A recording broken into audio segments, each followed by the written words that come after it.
of drafts and versions, you know, how often do you change the piece after it's finished? And what are your thoughts regarding, you know, drafts and versions? Do you keep improving on the same draft and keep adding to it, or do you kind of have different versions and you kind of jump back and forth from one another?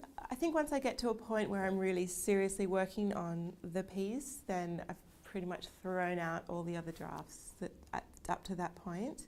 And yeah, it is always going forward from there. And sometimes I feel like especially recently, I feel like I've wasted a lot of time, I've spent a lot of time doing drafts of versions of things that what I think the piece is, or, you know, trying to push it in a certain direction, and then it ends up not being like that, and I get a bit frustrated because it's been hours and hours and weeks of work that has seemingly gone away. But then some part of that always comes back, and I think that's a really important part of the process. That's like, oh, right, yeah, that I'm back at this thing now, which is from this really early draft, but it's changed and it's, you know, it's here, but it's not as it was there. So I think that's a really beautiful part of the process that recently I've been finding that I've just been so tired when I've been writing, and subconsciously, like, I made a decision in a piece recently and I was like, wow, that's brilliant. Like, I'm right at the end and they're doing this thing that they just started right at the beginning, which is like,